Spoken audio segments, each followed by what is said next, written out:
Mengerikan sekali saudara, harus binasa orang-orang ini. Ya, karena mereka tidak mau terima kebenaran dan tidak mau mengasihi kebenaran itu.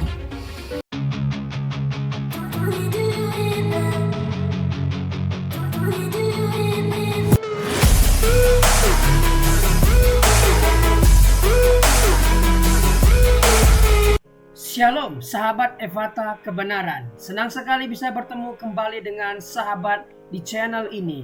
Saya berterima kasih karena sahabat sudah mampir dan mengikuti channel ini sampai hari ini.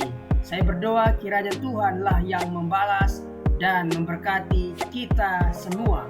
Channel Ephata Kebenaran membahas khusus tentang tanda akhir zaman atau peristiwa-peristiwa yang akan terjadi di akhir zaman.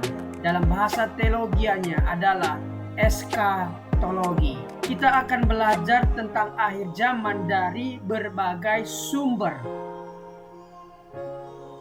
yang akan disampaikan oleh pendeta-pendeta yang luar biasa dipakai Tuhan di zaman ini. Baik pendeta dari Protestan, Karismatik, Katolik, dan semua pendeta akan kita ambil khotbahnya khususnya tentang akhir zaman. Tujuannya agar kita punya pandangan dari berbagai pendeta-pendeta ini, sehingga kita punya pemahaman yang lengkap dan komprehensif tentang tanda akhir zaman atau nubuatan akhir zaman atau tanda 66 ini. Semoga channel ini boleh memberkati kita semua. Tidak perlu berlama-lama lagi, mari kita langsung saja mendengarkan khotbah tentang akhir zaman dari hamba Tuhan yang luar biasa ini. Namun sebelumnya, mari kita bersatu di dalam doa.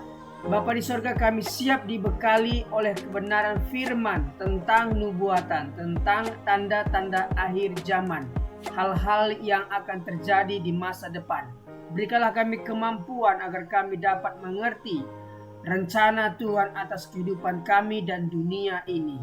Ajar kami Tuhan agar kami mempersiapkan diri menghadapi hari-hari yang akan datang ini. Kami siap diberkati oleh hamba-Mu ini. Berkatilah hamba-Mu ini, berkati pemberitaan firman Tuhan, berkati kami semua. Demi nama Yesus. Amin. Saudara, ya di tengah masa yang sulit ya kita harus sungguh-sungguh benar-benar ya seperti yang minggu lalu saya sampaikan, menguji ya hidup kita, menguji iman kita ya kepada Tuhan. Sampai di mana keteguhan hati kita ya, yakinkan diri kita bahwa Kristus ada dalam hidup kita.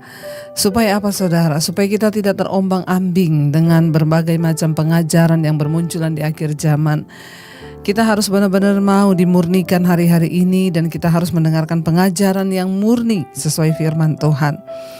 Hari-hari ini banyak sekali yang datang bertanya kepada saya, Bu, apakah ini sudah mau kiamat? Ya, Ibu, apakah ini sudah mau masa antikris? Ya, apakah vaksin ini adalah chip 6666?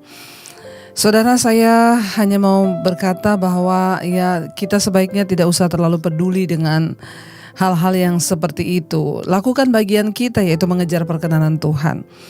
Jangan sampai kita terlalu fokus pada hal itu sehingga kita lupa melakukan bagian kita, yaitu memberitakan Injil. Terus ya memenangkan jiwa-jiwa. Ya, jangan terlalu fokus pada hal-hal yang belum pasti, apalagi ada begitu banyak nubuatan-nubuatan yang datang dari berbagai orang yang tiba-tiba menjadi nabi saudara ya, sehingga nubuatan tahun ini, nubuatan tahun itu. Saya rindu supaya kita menjadi orang Kristen yang benar-benar mata kita hanya tertuju kepada Tuhan, supaya kita benar-benar tidak tersesat. Beberapa waktu yang lalu ada seorang ibu yang WA kepada saya, dia bilang, Bu Debbie, saya setiap malam mengikuti KKR. Ya, ada KKR online yang diselenggarakan oleh salah seorang hamba Tuhan. Ya, dan di situ para pesertanya itu diramal ya oleh pendeta itu. Ya, diramal bahwa tahun begini kamu akan begini, kamu akan begini, tahun ini nanti begini-begini. Dia berkata kepada saya, ya Bu, ya saya tidak pernah mendapat ramalan, Bu. Apakah Tuhan tidak berkenan kepada saya? Saya bilang, ibu itu ikut ibadah mau dengar firman atau mau cari ramalan? Ibu mau cari kebenaran hamba Tuhan atau ibu mau cari dukun? Ya, untuk apa ibu mencari ramalan? Saudara, hati-hati. Di akhir zaman ini banyak sekali penyesatan yang kelihatannya rohani, saudara. Itulah yang Yesus katakan, nabi-nabi palsu itu mereka sudah pergi ya ke berbagai penjuru dunia. Ya, dan apa ciri utamanya? Mereka itu bukanlah orang yang nyata-nyata sesat, tetapi terselubung kesesatannya. Ya, seperti itu, memakai firman untuk meramal. Ya, masa depan orang, meramal nanti tahun sekian kamu akan sekian, dan dia pakai firman, saudara. Hati-hati, ini adalah praktek-praktek sihir. Jangan terlalu terpesona dengan ramalan-ramalan atau nubuatan-nubuatan yang sering ya demi konten banyak yang bikin ya nubuatan tahun sekian, ramalan tahun sekian. Saudara, ya mari kita fokus kepada perkenanan Tuhan, fokus pada pertobatan, mari kita fokus pada membenahi diri, introspeksi diri hari-hari ini di hadapan Tuhan, supaya kapanpun Tuhan mau datang, ya kita sebagai orang-orang kudus, orang-orang yang terus mengejar perkenanan Tuhan tidak perlu takut. Bahkan kita tahu bersama bahwa berita tentang kedatangan Tuhan itu adalah berita sukacita bagi orang percaya. Karena itu saudara, hari ini saya ingin menyampaikan firman Tuhan ya, supaya kita tidak banyak tersesat dan juga disesatkan. Mari kita buka bersama ya 2 Tesalonika pasal yang kedua mulai ayat yang pertama. Firman Tuhan berkata begini, 2 Tesalonika 2 ayat yang pertama, tentang kedatangan Tuhan, ya tentang kedatangan Tuhan kita Yesus Kristus dan terhimpunnya kita dengan Dia. Kami minta kepadamu saudara-saudara supaya kamu jangan lekas bingung dan gelisah, baik oleh ilham roh maupun oleh pemberitaan atau surat yang dikatakan dari kami seolah-olah hari Tuhan telah tiba. Ya saudara, kita lihat di sini ya, Rasul Paulus berkata tentang kedatangan Tuhan ya, dan terhimpunnya kita dengan Kristus itu. Dia berkata, Rasul Paulus bilang, kami minta kepadamu saudara-saudara supaya kamu jangan lekas bingung dan gelisah, baik itu oleh ilham roh maupun oleh pemberitaan atau surat yang dikatakan dari kami seolah-olah hari Tuhan itu telah tiba. Bahkan di zaman Rasul Paulus pun sudah ada orang-orang itu yang ya ribut tentang kedatangan Tuhan dan mau kiamat, saudara. Saya setuju kita sedang ada di hari-hari yang terakhir. Kita harus berjaga-jaga di dalam iman, jangan lengah. Karena itu pesan yang terus saya sampaikan lewat mesbah doa, ya mesbah syukur. Tetapi ada banyak orang yang akhirnya memakai hal ini menjadi sesuatu yang akhirnya membuat resah, membuat orang takut, bahkan demi kepentingan, ya. Di zaman Rasul Paulus pun Rasul Paulus bilang, ya aku mau tentang kedatangan Tuhan kita Yesus Kristus dan terhimpunnya kita dengan Dia, ya. Kami minta kepadamu saudara-saudara supaya kamu jangan lekas bingung dan gelisah, baik oleh ilham roh maupun oleh pemberitaan atau surat-surat yang dikatakan dari kami seolah-olah hari Tuhan itu telah tiba. Bahkan ada orang-orang yang menulis surat buat jemaat-jemaat itu yang ada di Korintus, yang ada di Tesalonika, yang ada di Galatia. Mereka ngaku-ngaku itu surat dari rasul-rasul yang menyatakan bahwa hari Tuhan itu akan segera tiba. Ya, ternyata bukan cuma sekarang, tetapi dari zaman dulu pun ada orang-orang yang menakut-nakuti. Ayat 3 berkata begini saudara, janganlah kamu memberi dirimu disesatkan. Ya, janganlah kamu memberi dirimu disesatkan orang dengan cara yang bagaimanapun juga, sebab sebelum hari itu haruslah datang dahulu murtad dan haruslah dinyatakan dahulu manusia durhaka yang harus binasa, yaitu lawan yang meninggikan diri di atas segala yang disebut atau yang disembah sebagai Allah, bahkan ia duduk di bait Allah dan mau menyatakan diri sebagai Allah. Ya, janganlah ayat 3 kamu memberi dirimu disesatkan orang dengan cara bagaimanapun juga. Jadi ternyata ada yang menarik di sini saudara. Bagaimana orang itu bisa tersesat? Ya karena dia memberi dirinya untuk disesatkan. Ya yang kayak begitu. Ya ada hamba Tuhan bikin KKR, ramalan buat jemaat, diramal semua, ikut-ikutan di situ. Ini kan namanya kita memberi diri untuk disesatkan. Ya tertarik dengan ramalan-ramalan, nubuatan terbaik itu firman Tuhan. Makanya saya selalu mengajarkan jangan cari pendeta, jangan gantungkan imanmu pada hamba Tuhan. Karena sekarang itu banyak orang-orang, bahkan hamba-hamba Tuhan yang mencari keuntungan dari firman Tuhan. Ya, dan ayat ini jelas berkata jangan kamu memberi dirimu disesatkan.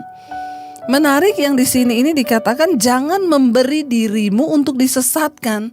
Dengan kata lain, saudara sebagai orang percaya, orang beriman, orang yang mengerti firman, kita ini sebenarnya ya harus tahu kebenaran dan punya andil ketika kita itu disesatkan. Jadi tidak semena-mena orang itu tersesat karena salah hamba Tuhan yang menyesatkan atau dukun atau siapa, enggak, karena engkau sendiri yang memberi dirimu untuk disesatkan.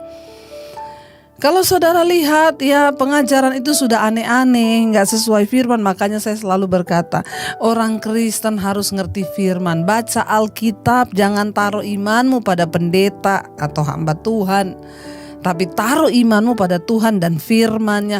Baca sendiri firman Tuhan itu supaya engkau mengerti bagaimana menjadi Kristen yang benar dan tidak tersesat.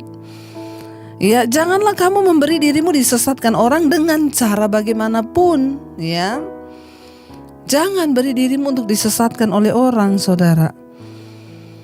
Ya, dikatakan di sini sebab sebelum hari itu datang dahulu murtad dan haruslah dinyatakan dahulu manusia durhaka yang harus binasa.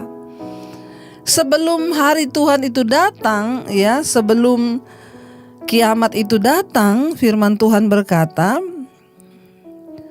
ya harus datang terlebih dahulu murtad. Ya akan banyak orang yang murtad. Tanda yang pertama itu banyak orang akan murtad. Sekarang pun kita lihat sudah mulai banyak orang murtad, saudara. Sekalipun masih mengaku Kristen, tapi sudah jauh dari Tuhan, sudah gak percaya Tuhan, itu sudah murtad. Ya dikatakan sebab sebelum hari itu haruslah datang dahulu murtad dan haruslah dinyatakan dahulu manusia durhaka yang harus binasa. Yaitu lawan yang meninggikan diri di atas segala yang disebut atau yang disembah sebagai Allah. Bahkan ia duduk di bait Allah dan mau menyatakan diri sebagai Allah. Ya tanda yang kedua itu nanti akan ada ya satu sosok yang akan menyatakan dirinya sebagai Allah. Ya, dan ingat saudara, bahkan firman Tuhan berkata, penyesat itu nanti saudara, ya ketika masa antikris nanti, antikris itu juga akan bisa membuat mujizat kata Tuhan. Dia bisa menurunkan api dari langit saudara. Dan kalau kita ini menjadi orang Kristen yang cuma cari-cari mujizat, yang tertarik dengan hal-hal yang begituan dan kita tidak mengejar perkenanan Tuhan, maka kita inilah yang pertama akan disesatkan dan tersesat. Kenapa? Karena kita jadi Kristen cuma cari mujizat, cuma suka ya ada penampakan Tuhan Yesus di langit. Ya, saya dikirimin video, Bu. Nih apa tandanya ya, Bu? Kenapa ada kereta di langit, Bu? Ini Bu videonya. Saya bilang, iya itu editan. Kita harus jeli melihat saudara. Bahkan Yesus berkata, nanti ketika menjelang akhir zaman orang akan berkata, aku ada di sana, aku ada di sini. Yesus muncul di sana, Yesus muncul di sini. Yesus bilang apa? Jangan percaya akan hal itu. Mari kita pakai logika kita. Kita ini menjadi Kristen ini yang terpenting itu goalnya apa? Hidupmu berubah, engkau bertobat dan engkau menjadi kesaksian yang hidup bagi Kristus. Itu aja. Supaya nama kita tercatat dalam kitab kehidupan. Jadi gak usah aneh-aneh jadi Kristen itu saudara. Ya, ayat yang keempat berkata dia adalah lawan yang meninggikan diri atas segala yang disebut atau disembah sebagai Allah. Akan ada sosok yang muncul dan menyatakan dirinya itu sebagai Allah. Ya, bahkan ia akan duduk di bait Allah dan mau menyatakan diri sebagai Allah. Nah, itu tanda yang berikutnya. Ayat yang kelima berkata, tidakkah kamu ingat bahwa hal itu telah kerap kali kukatakan kepadamu ketika aku masih bersama-sama dengan kamu. Rasul Paulus mengingatkan saudara, ya aku itu sudah sejak dari dulu kerap kali, sering sekali mengingatkan kamu akan hal itu. Ya, jadi jangan mau disesatkan. Ayat yang ke-6. Dan sekarang kamu tahu apa yang menahan dia sehingga ia baru akan menyatakan diri pada waktu yang telah ditentukan baginya. Ayat 7, karena secara rahasia kedurhakaan telah mulai bekerja, tetapi sekarang masih ada yang menahan. Kalau yang menahannya itu telah disingkirkan, ayat 8, pada waktu itulah si pendurhaka baru akan menyatakan dirinya. Tetapi Tuhan Yesus akan membunuhnya dengan nafas mulutnya dan akan memusnahkannya kalau ia datang kembali. Ya, firman ini berkata pendurhaka itu akan datang pada waktu yang sudah ditentukan. Siapa yang menentukan? Ya Tuhan. Tapi sekarang ini firman Tuhan bilang ayat 7, secara rahasia kedurhakaan telah mulai bekerja. Ya, secara rahasia kedurhakaan memang terus bekerja sampai hari ini, dan itu juga adalah tanda kedatangan Tuhan. Ya, ada kedurhakaan yang bekerja begitu rupa, bahkan secara rahasia saudara. Telah mulai bekerja, tetapi sekarang ini masih ada yang menahan. Kalau yang menahannya itu telah disingkirkan, ya barulah ia datang di waktu yang sudah ditentukan oleh Tuhan. Ada satu kuasa yang masih menahan ya pendurhaka ini, yaitu kuasa Roh Kudus. Ya memang Tuhan yang pegang kendali. Tidak akan terjadi kalau Tuhan yang tidak berkata iya. Jadi semua yang terjadi dalam dunia ini ya Tuhanlah yang pegang kendali saudara ya. Ada satu kuasa yang masih menahan, yaitu kuasa Tuhan, kuasa Roh Kudus yang masih menahan pembinasa itu bekerja. Ayat yang ke-8, pada waktu itulah si pendurhaka baru akan menyatakan dirinya, tetapi Tuhan Yesus akan membunuhnya dengan nafas mulutnya dan akan memusnahkannya kalau ia datang kembali. Nanti Tuhan yang akan membinasakan dia, Tuhan yang akan memusnahkan pendurhaka ini waktu Yesus datang kali yang kedua. Ya, kita yang sekarang ini sedang mempersiapkan hidup untuk menyambut kedatangan Tuhan kali yang kedua.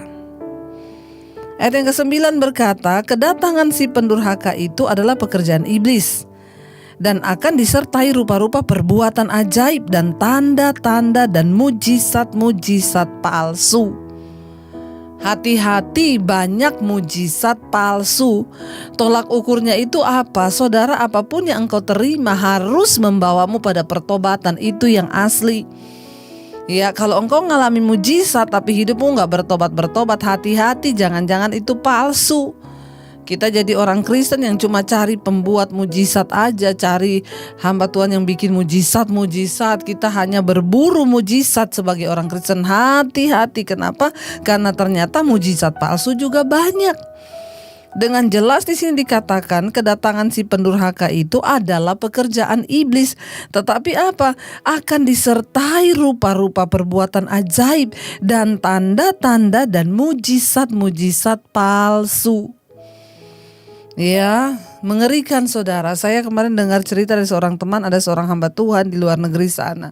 40 tahun dia bikin kesembuhan saudara. Ya, banyak orang yang disembuhkan karena setiap kali orang datang dia membawa orang itu kepada Kristus, berdoa, dia bilang, imanmu yang menyelamatkan engkau dengan Tuhan. Ya, dan dia akhirnya menjadi kaya dari pelayanannya itu saudara. Tetapi akhirnya terungkap ternyata dia sudah memperkosa 300 wanita yang datang kepada dia. Jadi kalau ada orang wanita yang datang cantik, dia bilang, Pak tolong doakan supaya ibu saya sembuh. Oke, saya akan berdoa. Kamu mau ibu kamu sembuh? Iya, tapi kamu harus mau saya tiduri dulu. Waduh, ngeri. Ya, dan itu terbongkar setelah 40 tahun. Dia dipenjara. Ya, dijatuhin penjara selama 60 tahun dan usianya sudah 70-an. Itu berarti sama aja dengan seumur hidup penjaranya. Ya, banyak mujizat palsu. Tandanya apa? Kita gak dibawa pada pertobatan, hanya suka cari-cari mujizat. Hanya suka terima-terima ramalan hari-hari ini. Hati-hati saudara, hati-hati. Ya, hati-hati. Ya, kita harus peka, jangan beri dirimu disesatkan. Akhir zaman akan banyak penyesatan sehingga orang akan murtad bahkan meninggalkan Tuhan. Ya, karena apa saudara? Setan antikris juga akan datang di akhir zaman dengan tanda-tanda dan mujizat-mujizat yang ajaib. Tetapi itu palsu, bukan dari Tuhan. Apa yang menyatakan itu palsu? Ya kayak itu pendeta yang mendoakan orang sembuh, ternyata ya kenapa dia bisa dinyatakan palsu? Dia tidak punya buah roh, buah kebenaran. Dia memperkosa orang-orang yang dia layani. Ini mengerikan saudara. Kalau ada orang yang berkata dia melakukan mujizat, dia bernubuat, tapi dia hidup dalam kenajisan, percabulan, dia tidak ada buah pertobatan, itu palsu. Ya, ayo kita kejar buah roh, kejar pertobatan, kejar kasih, kesetiaan, kekudusan, ketekunan, penguasaan diri. Itu yang harus kita kejar hari-hari ini. Ya, kenapa? Karena setan antikris juga bisa bikin mujizat, saudara. Ayat yang ke-10 berkata, dengan rupa-rupa tipu daya jahat terhadap orang-orang yang harus binasa, karena mereka tidak menerima dan tidak mengasihi kebenaran yang dapat menyelamatkan mereka. Jadi ternyata memang ada orang-orang itu yang akan binasa dan harus binasa. Siapa mereka ini? Orang-orang yang tidak mengasihi kebenaran dan tidak mau menerima kebenaran. Suruh bertobat, tidak mau dia. Inilah orang-orang yang akan jadi target penyesatan iblis. Makanya saya berkata, saudara mau datang masa antikris, mau datang masa kesusahan besar, bagian kita fokus mengejar pertobatan dan perkenanan Tuhan. Saya yakin dan percaya orang yang sungguh-sungguh berjuang hidup dalam kekudusan, kita akan melihat kemenangan. Tetapi orang-orang yang tidak mau menerima kebenaran dan tidak mau berubah, tidak mau hidupnya dirubahkan oleh kebenaran, tidak mengasihi kebenaran, mereka inilah akan menjadi orang-orang yang ditentukan harus binasa. Karena mereka tidak mau melakukan kebenaran. Jadi hati-hati saudara, coba kita cek hidup kita. Apakah kita ini mau mengejar kebenaran? Apakah kita ini berkata, duh Tuhan saya ini udah bersinah, saya mau bertobat, saya mau tinggalkan persinahan saya ini Tuhan. Atau kita jadi orang, aduh Tuhan saya ini homoseksual, saya mau bertobat. Saya bersyukur ada begitu banyak yang WA ke saya, bu saya homo, saya mau bertobat.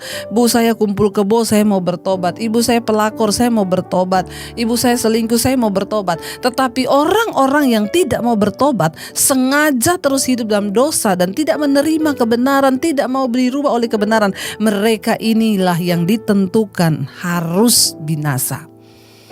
Mengerikan sekali saudara, harus binasa orang-orang ini. Ya, karena mereka tidak mau terima kebenaran dan tidak mau mengasihi kebenaran itu. Ayat 11 berkata, dan itulah sebabnya Allah mendatangkan kesesatan atas mereka yang menyebabkan mereka percaya akan dusta. Bahkan di sini dikatakan akhirnya apa? Tuhanlah ya yang mendatangkan kesesatan atas mereka itu ya, dan menyebabkan mereka percaya akan dusta. Mereka ini masuk dalam kategori orang-orang yang ditentukan untuk binasa. Ya, bukan karena Tuhan tetapi karena hati mereka sendiri yang keras dan tidak mau bertobat. Mereka menentukan nasibnya sendiri untuk binasa saudara. Sangat mengerikan. Ayo kita berlomba hidup dalam pertobatan. Ayat 12 berkata, ya, supaya dihukum semua orang yang tidak percaya akan kebenaran dan yang suka kejahatan.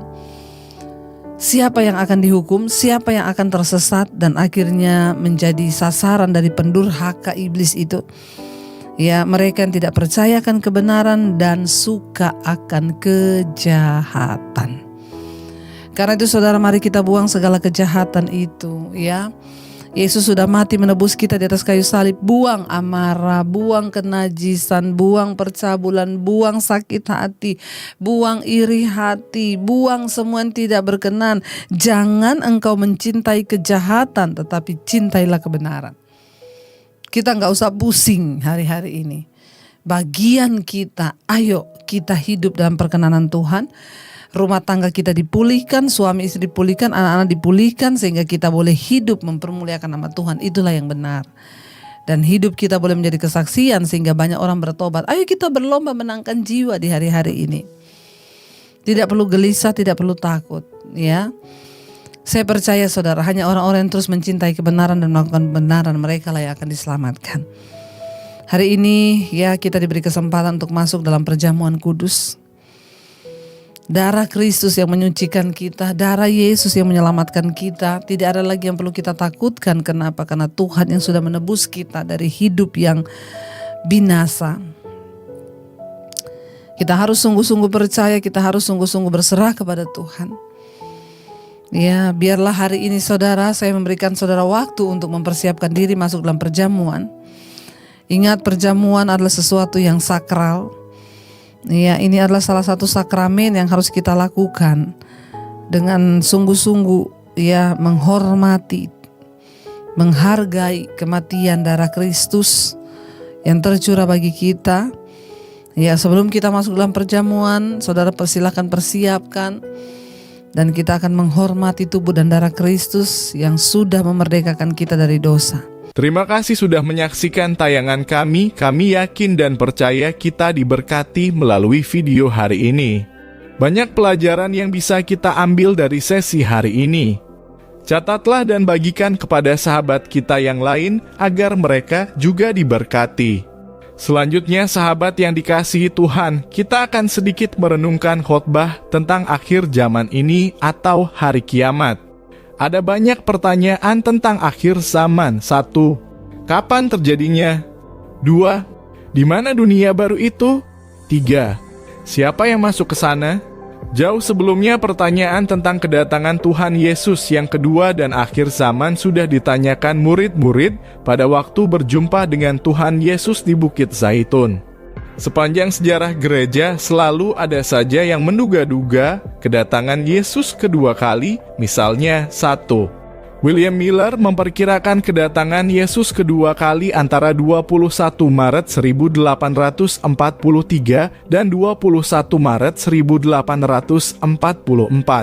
2. Joseph Wolf memperkirakan kedatangan Yesus kedua kali tahun 1847. 3. Charles Russell memperkirakan kedatangan Yesus kedua kali tahun 1914. Semua meleset. Dalam konteks awal nats ini, Tuhan Yesus telah menungkapkan tanda-tanda akhir zaman, yakni Bait Allah dan Yerusalem akan hancur. Ia berkata kepada mereka, "Kamu melihat semuanya itu?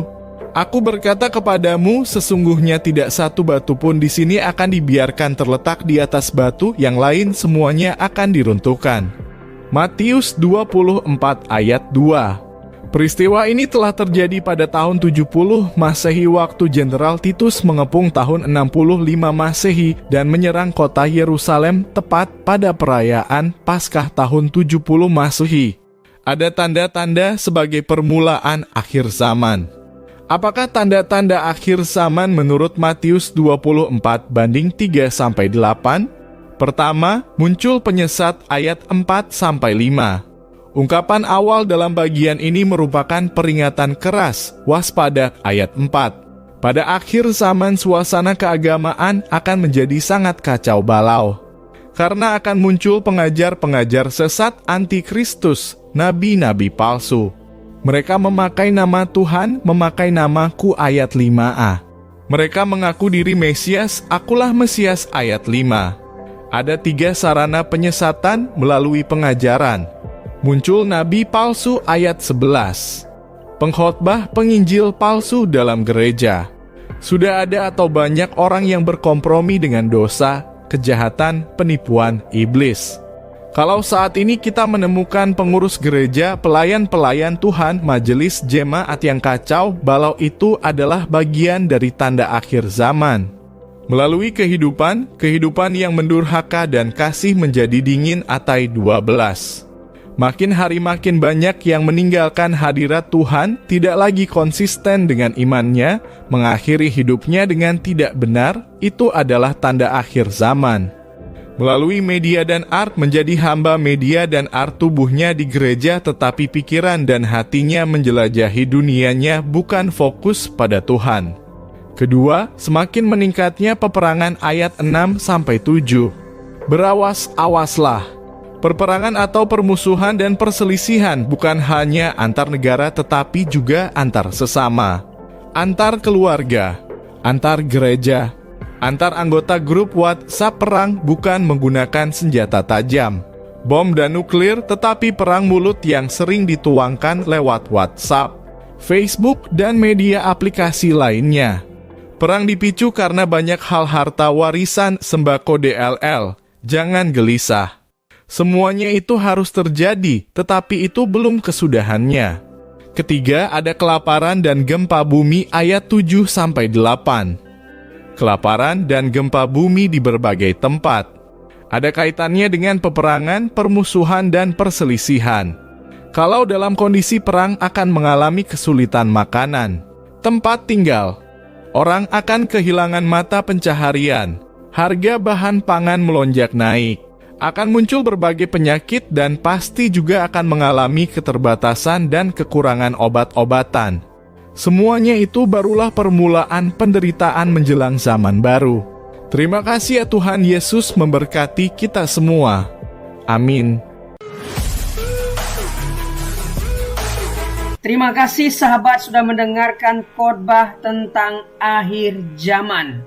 Saya yakin dan percaya kita semakin bertambah hikmat dan bertambah referensi tentang akhir zaman. Channel ini dibuat secara sadar untuk mengumpulkan pembahasan tentang akhir zaman, nubuatan tentang akhir zaman, agar kita punya satu channel membahas khusus tentang kejadian-kejadian di akhir zaman. Para pembicaranya juga dari berbagai interdominasi, baik dari Protestan, Karismatik, Katolik, dan berbagai pendeta di seluruh Indonesia, tentunya yang membahas tentang akhir zaman. Semoga channel ini memberkati kita semua. Firman Tuhan mengatakan Matius 13 ayat 39, musuh yang menabur benih lalang ialah iblis.